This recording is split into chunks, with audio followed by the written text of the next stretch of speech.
दोस्तों नमस्कार। आज हम जिस विषय पर बात करने जा रहे हैं वह है डिजिटल कैंपेन।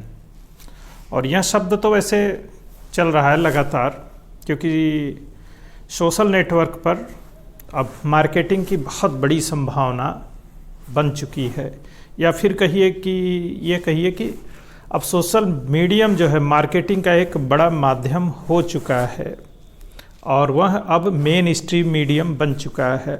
अब देखिए तो OTT और इसी तरह फेसबुक, व्हाट्सएप, ट्विटर या फिर जितने भी सोशल नेटवर्क हैं, अब वो समाज में निर्णायक भूमिका निभाने लगे हैं।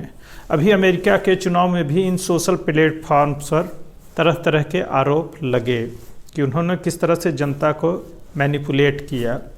ख़ास तौर पर विचारधारा के स्तर पर बहुत सारी बातें होने लगी हैं, क्योंकि एक ही बात को जब अलग अलग ढंग से लगातार कहा जाता है तो धीरे धीरे वह लोगों के दिमाग में जगह बनाने लग जाता है। तो सोशल नेटवर्क यही कर रहा है और यह काम लगातार किया जा रहा है। और अब इसमें बहुत ही ऑर्गेनाइज तरीके से बड़ी बड़ी कंपनियां काम करने लगी हैं। फिल्मों को देखिए, सीरियल को देखिए और तमाम दूसरे तरह के प्रायोजित चीज़ों को जो कि लगातार सोशल नेटवर्क पर चलाए जाते हैं। 1 से 2 साल का टारगेट लेकर चला जाता है और फिर धीरे धीरे किसी पक्ष में माहौल बनाया जाता है।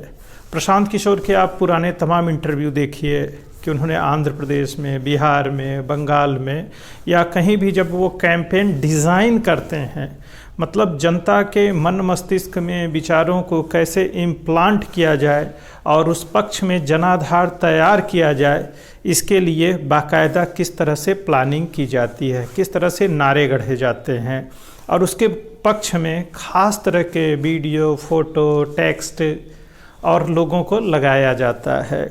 क्योंकि विचारों का जीवन में सर्वाधिक महत्व होता है, मतलब आइडिया जो कभी उत्पाद के रूप में, कभी ज्ञान के रूप में और कभी सेवा के रूप में हमारे सामने होता है। तो मौलिक रूप से वह विचार ही होता है जो समाज में क्रांति ले आता है। तो ये सोशल नेटवर्क उसी विचार की ताकत को आगे बढ़ाने का माध्यम है। तो चुनाव आयोग ने कोविड की वजह से फिलहाल 15 जनवरी तक के लिए जो 5 राज्यों में चुनाव होने जा रहा है, उसमें रैलियां, मतलब किसी भी प्रकार की भीड़ भड़के से बचने के लिए ये डिजिटल कैंपेन के लिए पार्टियों को कहा है कि मतलब आप कहीं भीड़ भाड़ नहीं लगाएंगे और इन्हीं के माध्यम से आप कैंपेन करेंगे। अब इसमें तमाम राजनीतिक दलों के अपने अपने मकसद होंगे या फिर रोना रोएंगे, कुछ लोग फ़ायदे में होंगे, कुछ नुकसान में होंगे। तो इस डिजिटल कैंपेन में जो भी फ़ायदा नुकसान जिनको होगा वो उनके अपने तर्क हो सकते हैं, लेकिन यह एक शानदार धारणा है, इस बात से इनकार नहीं किया जा सकता है। बस इसको आपराधिक घटनाओं से और आपराधिक वृत्तियों से और दूसरी जो ऐसी चीज़ें हैं, नकारात्मक चीज़ें हैं जो प्लान करके चलाई जाती हैं, उस पर नज़र रखने की ज़रूरत है। क्योंकि इसे सोशल नेटवर्क, डिजिटल प्लेटफॉर्म यानी इंटरनेट के थ्रू जो भी चीज़ें आती हैं उसमें सही गलत का अंतर हो पाना बहुत मुश्किल रहता है। और ऐसी स्थिति में जब हमारे पत्रकार पक्षकार बन गए हों तो वहाँ यह बहुत ही मुश्किल हो जाता है। अगर आप पूरी मीडिया पर नज़र दौड़ाइए तो जो हमारी मीडिया है वह बटी हुई है, मतलब पत्रकारिता से उनका कोई सरोकार नहीं है। वो एक ख़ास तरह के एजेंडे में लगातार उलझे रहते हैं, या यूँ कहिए कि पत्रकारिता एक व्यापार बन गया है। मतलब न्यूज़ इज़ अ बिज़नेस, और जब न्यूज़ बिज़नेस बन गया तो उसमें प्रॉफिट मेकिंग सबसे बड़ा खेल है। मतलब कैसे मुनाफा कमाया जाए, फिर TRP आता है और बाकी चीज़ें आती हैं कि आप विज्ञापन कैसे हासिल करेंगे।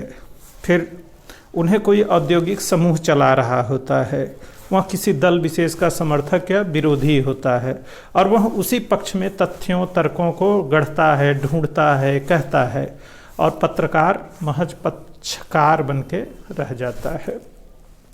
वह अपने ही लोगों को कभी गोदी मीडिया, कभी लुटियंस और कभी पिद्दी मीडिया, इस तरह की बातें कहता रहता है और मैं सही हूँ, बाकी सब गलत हैं, ये वाली धारणा भी खूब चलती रहती, जबकि हकीकत ये है कि जैसे ही वो पक्षकार बने उनके अंदर की पत्रकारिता खत्म हो गई। अब किसी भी पत्रकार को देखिए, वह जब कोई बात कह रहा है या ख़ास तरह के समाचारों पर ही उसका फोकस होता है और एक ख़ास तरह का नरेटिव वह लगातार गढ़ता रहता है, और कोई भी समाचार हो उसमें एक ख़ास तरह का एंगल वह ले आएगा, और जैसे ही वह ये ले आना शुरू करता है वह पक्षकार हो जाता है। वैसे भी न्यूज़ एंकर हैं वो, न्यूज़ जॉकी हैं वो, पत्रकार नहीं हैं। तो आप देखिए बहुत से गंभीर पत्रकार, बहुत सारे लोग यूट्यूब और दूसरे सोशल नेटवर्क के माध्यम से बहुत अच्छा काम कर रहे हैं, क्योंकि उन जो पत्रकारिता के घराने हैं, मतलब जो कॉरपोरेट हैं, जिनसे माध्यम से जहाँ से जो लोग पत्रकारिता करा रहे हैं, वो पक्षकारों के लिए ख़ास तरह की पैकेजिंग, मार्केटिंग, न्यूज़, मतलब जो न्यूज़ होता है उसमें भी म्यूज़िक और हंगामेदार ड्रामेबाजी, अब ये सब के साथ अगर समाचार प्रस्तुत किया जा रहा है तो ड्रामेबाजी ज़्यादा हो जाती है। उसमें समाचार जिनमें तथ्य, तर्क और विश्लेषण होना चाहिए वो ख़त्म हो जाता है। तो हम डिजिटल कैंपेन पर आते हैं।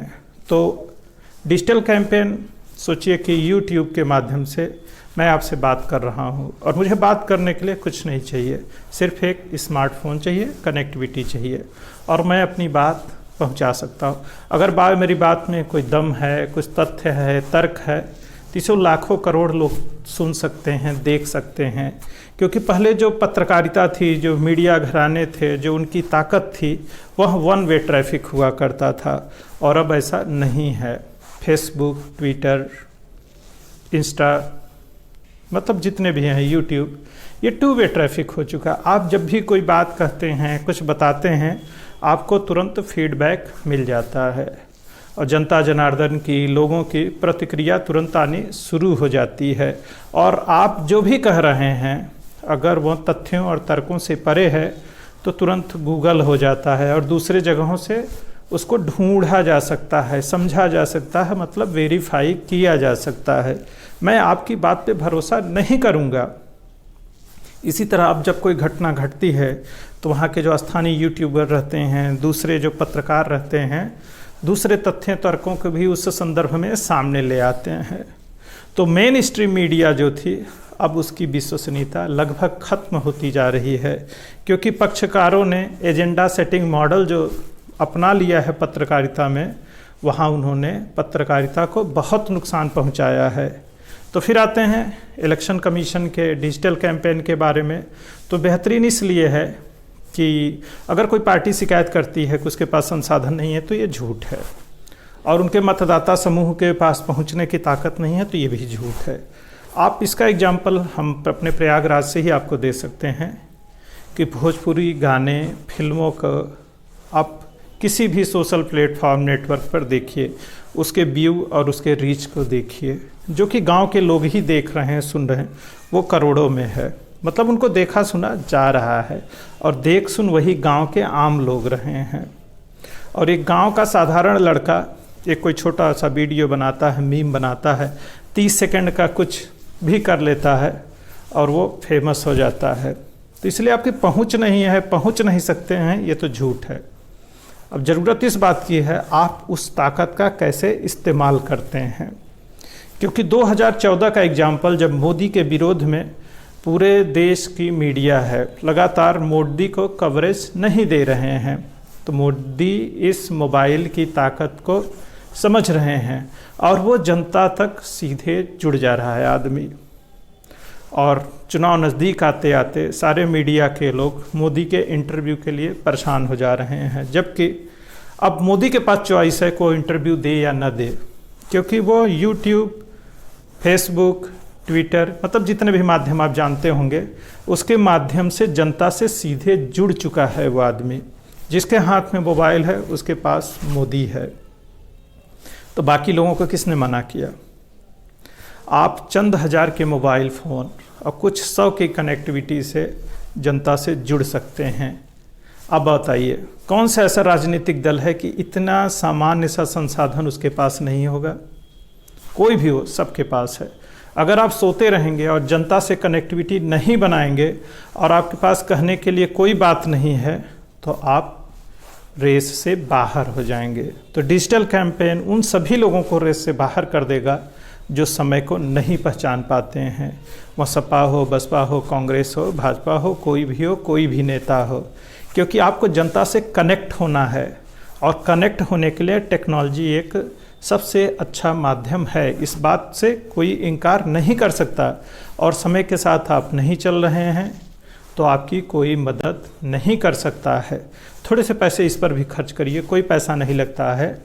और जाति धर्म के आधार पर ही आपको पर्याप्त सब्सक्राइबर, फॉलोवर, लाइक, कमेंट सब मिल जाएगा, क्योंकि आपके लिए वो समस्या नहीं है। और खुद बड़े बड़े जो नेता हैं जाति धार्मिक समूहों के, आप उससे भी पैसे कमा सकते हो। मतलब कैंपेन लगभग आपका फ्री हो सकता है। और फिर क्लाउड फंडिंग है ही, अपने लोगों से अपील करिए, क्योंकि ऐसा लोग कर रहे हैं, आपको आराम से पर्याप्त पैसे मिल जाएंगे। अब वो सब इशू नहीं है, बस आपके पास कहने के लिए, बताने के लिए चीज़ें होनी चाहिए और अपने लोगों से कनेक्ट होने की आपकी इच्छा होनी चाहिए। नियमित संवाद करिए, बात करिए, कुछ कहते रहिए और धीरे धीरे जुड़ जाएंगे। अब जिस तरह से सूचना तकनीक आगे बढ़ी है और हम तकनीक पर निर्भर हो रहे हैं, अब गांव में भी स्मार्टफोन पहुंच चुका है। कितना भी गरीब आदमी हो, फ़ोटो वीडियो पहुंचाने लगा है, शेयर करने लगा है। अब वही गरीब गुरबा बेचारा भारत की धाड़ा दिमाग से निकाल दीजिए। अब यह मानना कि गांव में फ़ोन नहीं है, कनेक्टिविटी नहीं है, आप यह मानकर लोगों की बेइज्जती कर रहे हैं। तो उनको बेइज्जत मत करिए। अगर उसके पास नहीं तो उसके पड़ोसी के पास ज़रूर है, वो मोबाइल पर पर्याप्त कंटेंट देख लेता है। तो बेइज्जत मत करिए, रेस में शामिल होइए और अपनी बात कहिए, लोगों से कनेक्ट होइए। और अब जो चुनाव होंगे इस कोविड के बाद भी, उसमें इस तरह के डिजिटल कैंपेन और डिजिटाइज तरीके से चीज़ों को करने पर ज़्यादा जोर दिया जाना चाहिए। सड़कें जाम करना, रैलियाँ, बसों में भीड़ भर भर के लाना, अब ये अच्छा नहीं लगता है। समय के साथ बदलिए। सड़कों को जाम करना, फिर 4 ठो लफंगे गुंडे लगातार डंडे लाठियाँ लेकर निकल रहे हैं, सड़क जाम कर रहे हैं, रेल रोक रहे हैं। आप स्वतंत्र भारत के नागरिक हैं और लोकतंत्र पूरी तरह से सलामत है। हर 5 साल पे चुनाव हो रहा है, लोकसभा, विधानसभा, पंचायत, नगर निगम, नगर पालिका, सबके चुनाव हो रहे हैं। आपको कोई चीज़ नहीं पसंद है, थोड़ा सा इंतज़ार करिए, अगले चुनाव में चुनाव लड़िए और सत्ता को बदल दीजिए और अपने हिसाब से चीज़ों को चलाइए। तो जनता के बीच जाइए, वादे करिए, बताइए आप क्या करेंगे और आपको उस आधार पे वोट मिलता है। आप भी सत्ता में आइए और सार्थक परिवर्तन करिए और इस डिजिटल प्लेटफॉर्म को गाली देने के बजाय इसका सही ढंग से इस्तेमाल करिए।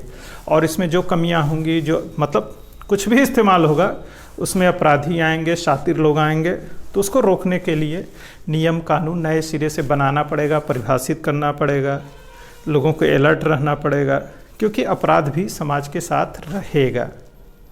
तो इसी के साथ आज की बात ख़त्म की जाती है। जय हिंद, जय भारत।